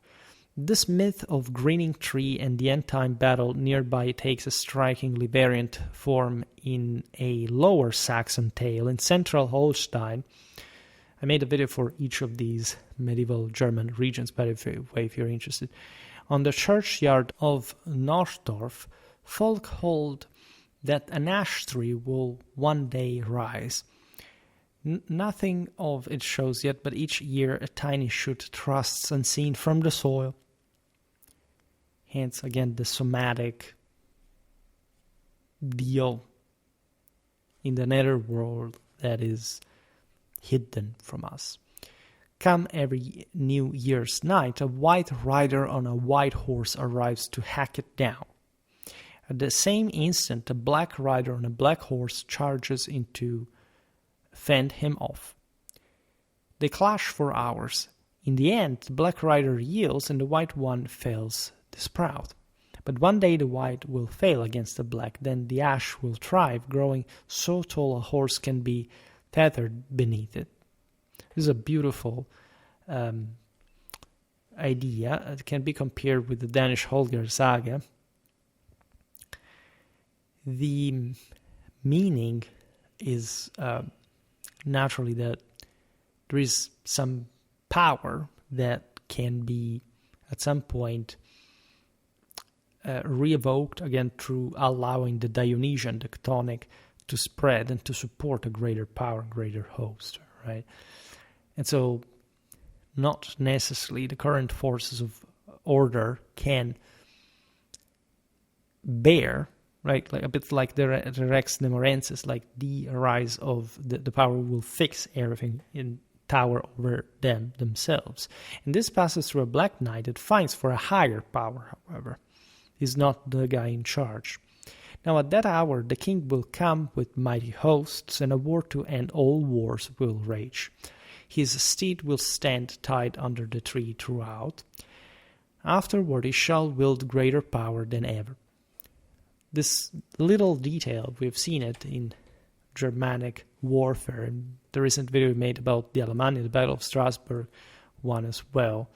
That is, the old Germanic leaders were taunted by their freemen not to fight on horseback because they could otherwise run away from the battlefield in case they were unworthy, leaving the commoners to their own fate. Instead, as you know, especially in early Germanic warfare, the practice was to dismount, to fight on foot. We see it also among the Anglo-Saxons. And in Germany, actually, would go on for a while, in spite of the essentially Frankish tradition, because of sort of tougher German terrain, but also less, and especially feudal world. Germany was imagine all forests, swamps. This hampered also an institutional development. So this is actually a very archaic evidence. There is something paleo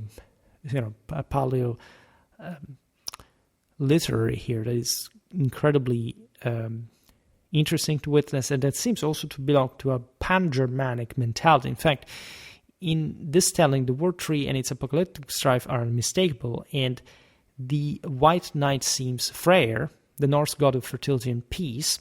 We made a video about the Frede, for that matter, that is peace in arms, as a matter of fact. Or some bright god battling back Surtr, a fire giant of Ragnarok, as well, striving to delay the doom by looping the shoot. Here the meaning is inverted because likely there was some provocative idea of this power being, again, some etheric one. It was probably mistaken with some demonic force, and already the notion that it was from this tree that the actual white power would have to emerge. And here instead some more civilized, say, sort of more secularized, modernized, conventional forces of order had to tame it, because they feared emergence may be reminiscent also across the centuries.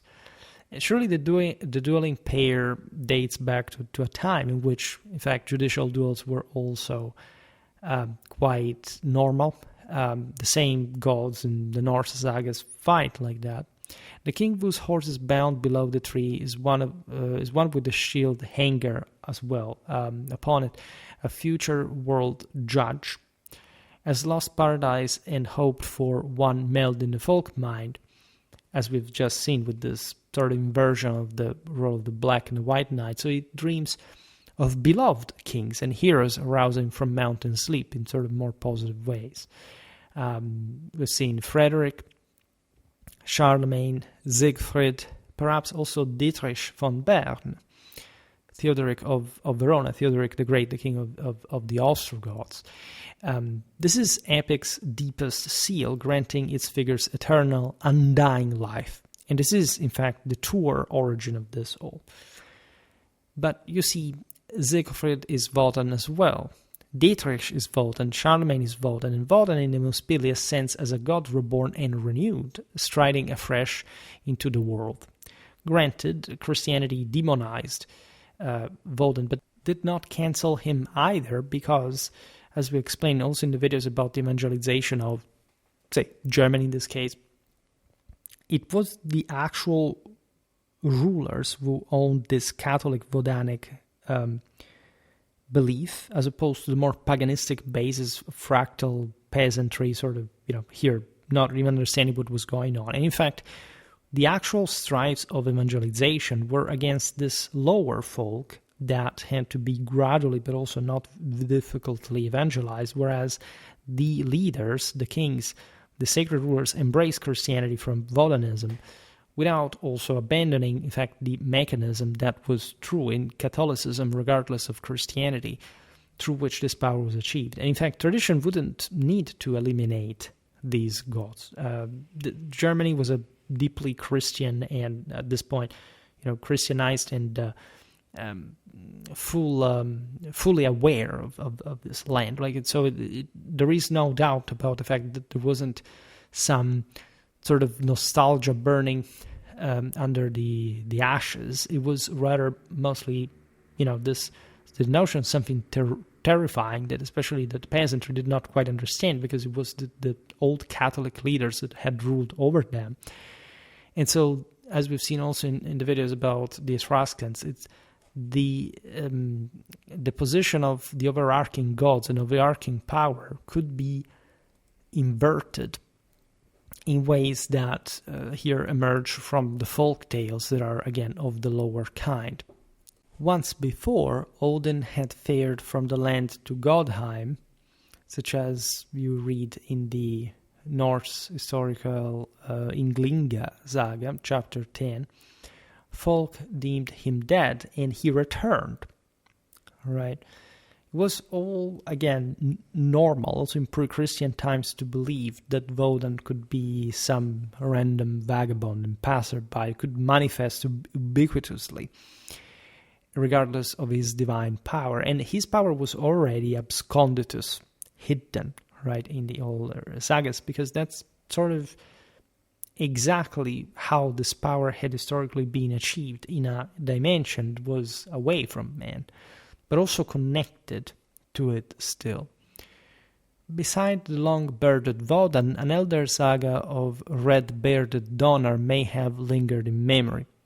Arthur, the legendary British king to vanished king, whose return the Britons await, is said, as he rides at the head of a knightly host, to dwell in a mountain with his war band. Remember the host that said, we're damned, right? If you died, you lost to a degree, and there is something you have to redeem yourself for, and you have, in this sense, to roam the world in order to make sense of your sins. Felicia, the Sibyl's daughter, and the goddess Juno, the Roman deity of queenship, share his company. The host wants for neither food, drink, horses, nor garb. Gryland's life endures beyond the Lay de Gryland's close. This is a medieval Breton lay of knightly adventure. In a vault beneath Kronborg in Denmark, armored men sit a stone table, heads bowed on crossed arms. This is against the Valhall in all its splendor, but also in this inferic dimension.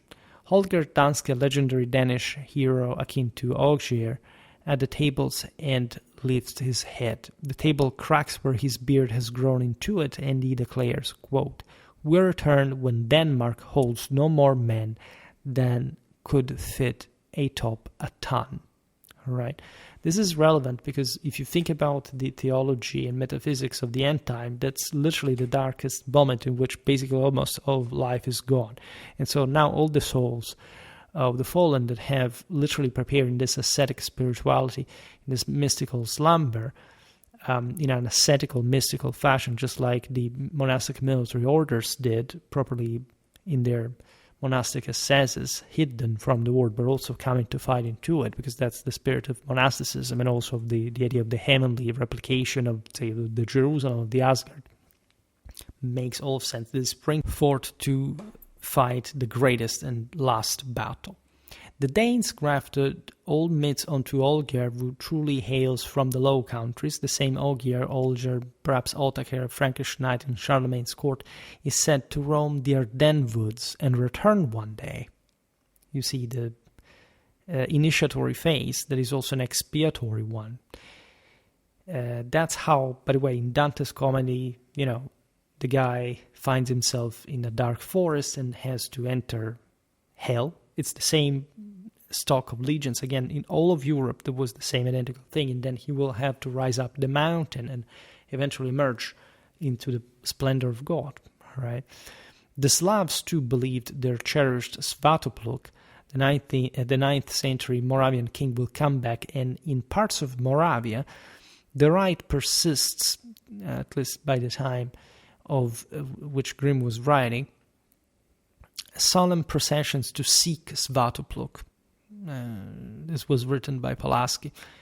To this, the Ynglinga Saga 15, where Svegdir, the mythical Swedish king, sets out to light Odin to seek Odin, can be easily linked, because they were lost in that other world. Right, and imagine, I don't know, in the 13th century, what this world actually looked like, what it meant, I don't know, in Germany, to be a knight and to cross these lands and looking at the forest, the swamps, and the communities, but also the vast expanses of really nothing in between. That's something that in Europe, in some parts, you can still see. And again, the Tannhäuser disappearing in Venus's Berg, and being out there for doing what, right? Mortals do not know this, right? Or at least very few can.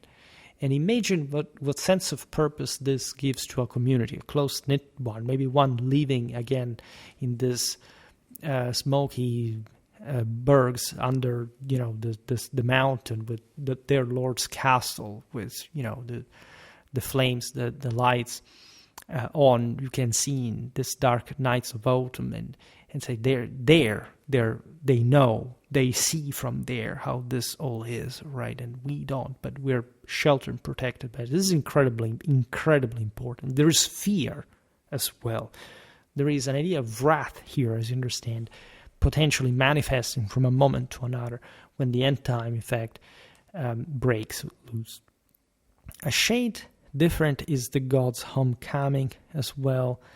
Odin at some point comes back. There is this moment of, effective manifestation with this acquired knowledge. What I would like to stress is that the set of legends is enormously developed and referring to many different figures at a time. I mean, if you read Grimm, you see this is an encyclopedia, basically, where there is this hidden set of characters, and there are so many, right? And often the sleepers bear no name at all. In the Wilberg cave in Franconia, for example, a shepherd from Osterberg found a little man seated before a stone table, his beard grown through it. Who was this? Maybe an old chieftain of some lost tribe that hadn't made it to be that more important. In a cave rather than a mountain. The shepherd of Wernigerode was guided by a grey-haired man to the mountain cave's treasures as well. There is something also pettier to this that doesn't have to be the great ruler. The beard's growth into the stone around it vividly marks the slow crawl of ages, past and future unfolding. Naturally, the bigger the place, the more important, the more a king's this was. Think about Königsberg, right? Tying us back to the legend of Ottokar II. There really wielded a quasi-imperial power by Baltic Crusade standards. That's exactly what the Berg has to do with that. Of course, the Berg would have been also the sea of the place, how the settlement was properly laid out. But of course, there is a citadel, there is a rock, there's a mountain that overlooks the town as well.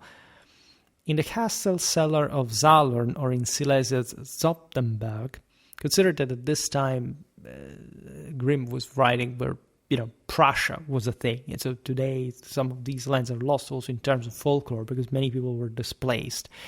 And aside from the brutal modernization and secularization of our times, but just think about again how recent and how close these places are in time and space.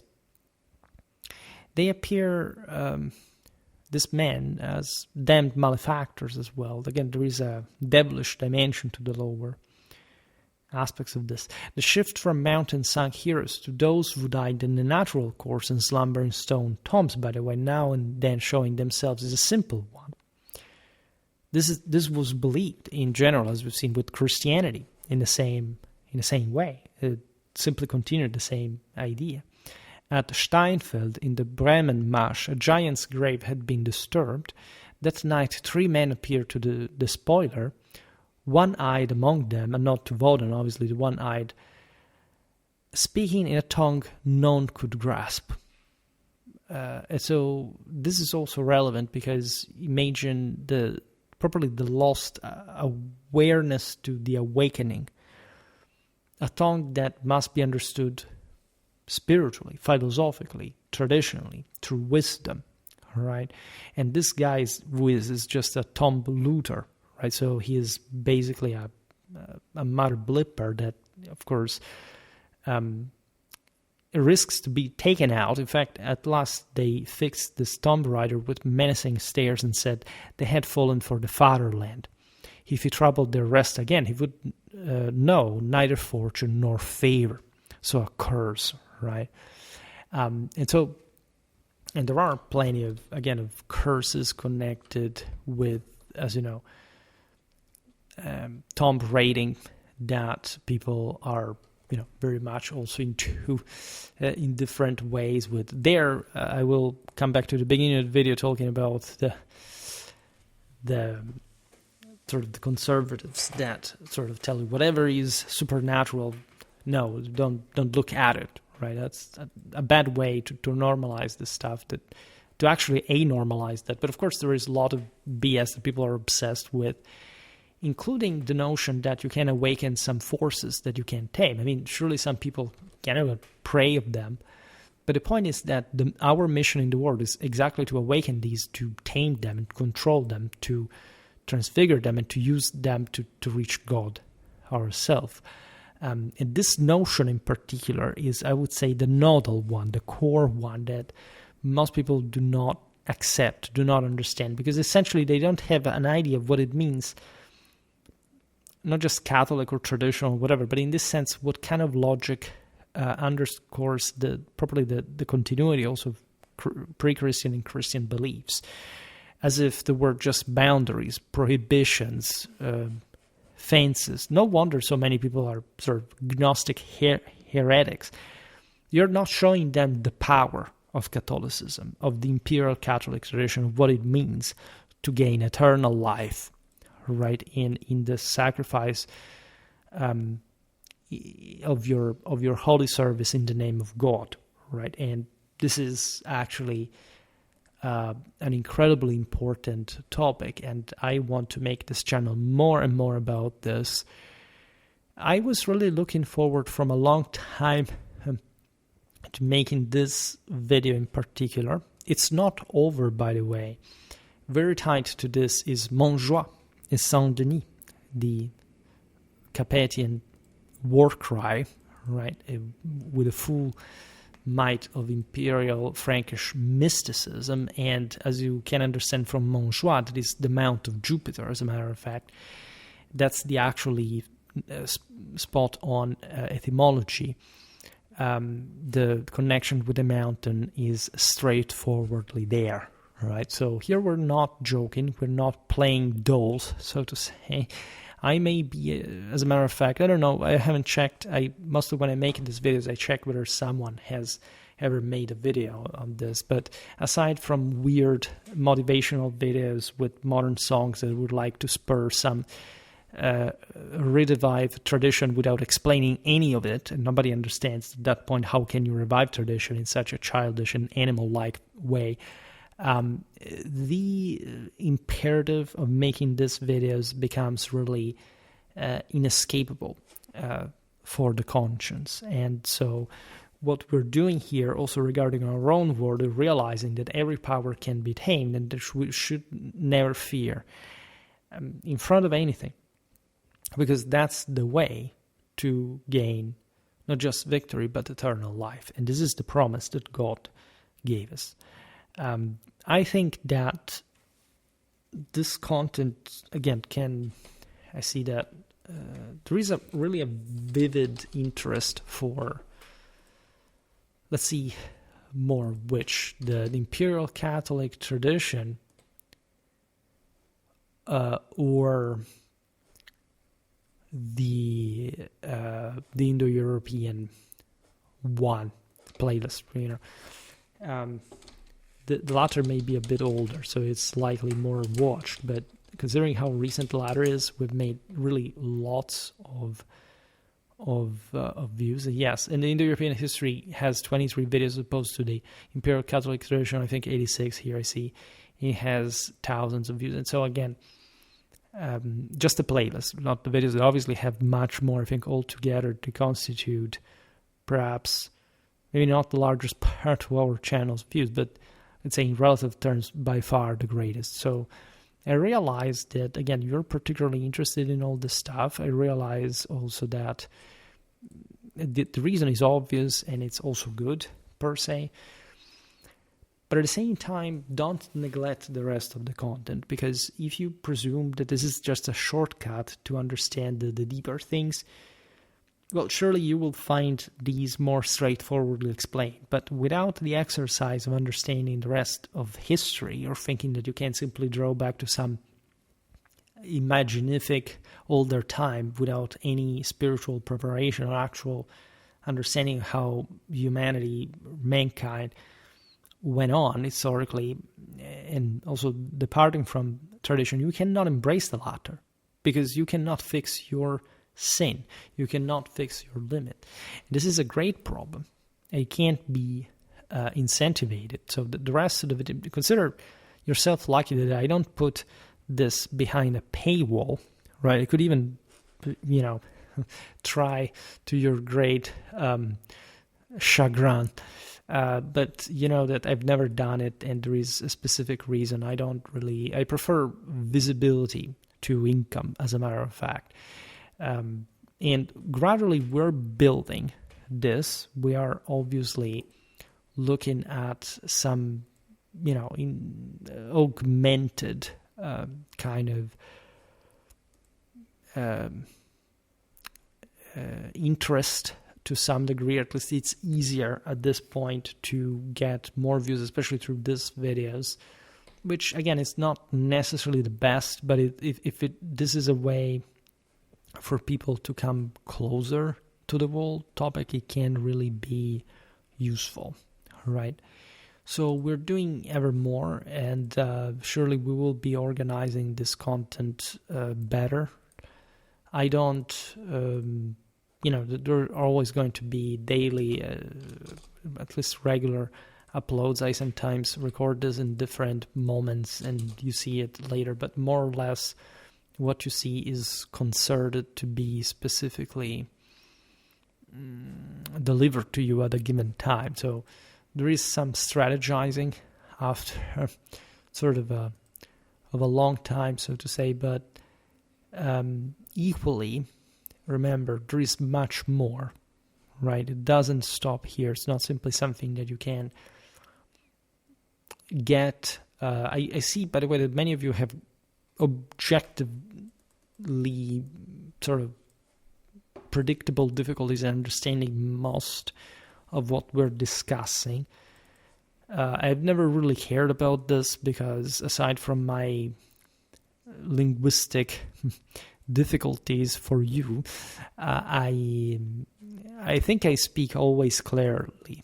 I don't think that in the videos that are also so long that, yes, can be complex, but at the end of the day are a full circle, right? They repeat often the same concept in a better way. There is all some, important level of connection here. So it's not merely something that, you don't understand. It's mostly something that you have prejudices towards and therefore you find difficult perhaps to accept at some point.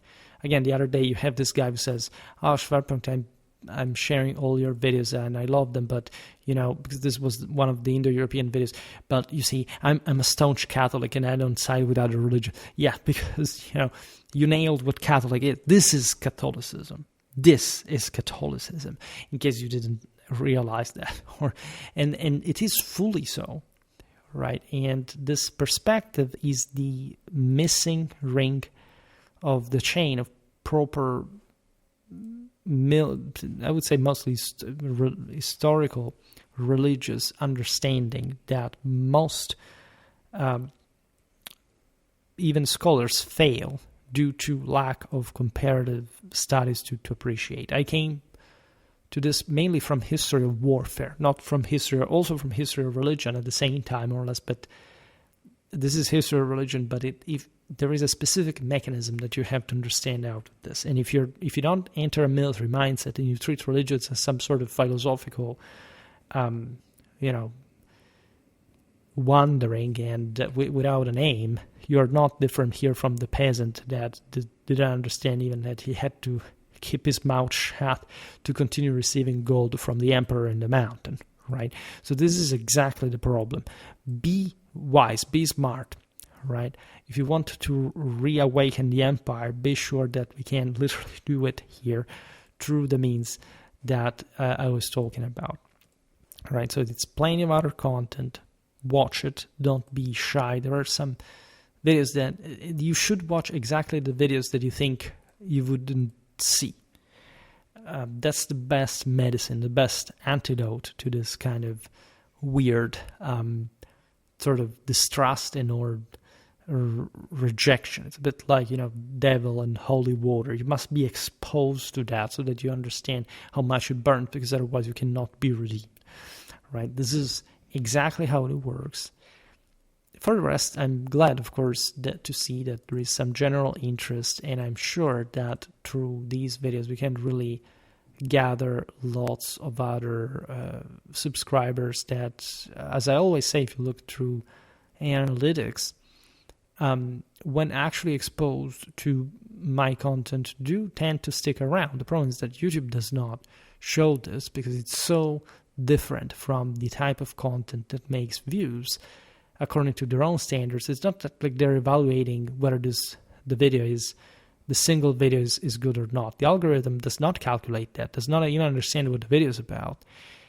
But we are gradually reaching this critical mass, right, whereby you can't be ignored. And so imagine on 2,600 videos, maybe a big channel criticizes us at some point, makes a video response. It will ignite, right, all of this, a bit like the withered tree that will blush once again. This is exactly what I had been waiting for several years, of also enormous benefit for all the stuff that I learned from here that really changed my life, I must say, completely. And it's something I'm incredibly thankful for. Well, remember that this is a path that you can go through yourself, even if, again, just like the peasant that does not see here the bigger picture. If you don't go into the midst of the forest, you will never know. That opportunity will never be given to you. You have all these videos from Schwerpunkt, and you will get lost into it. Get lost into them. get lost in the playlists, get lost into the most obscure topics that you can imagine. We will keep making this. For today, however, I stop it here. I just hope that you enjoyed this video. If you did, please share it. Otherwise, leave a like or subscribe to my channel if you're interested in my upcoming content. As always, I thank you heartily for listening to me. I wish you a nice time and see you next time. Bye.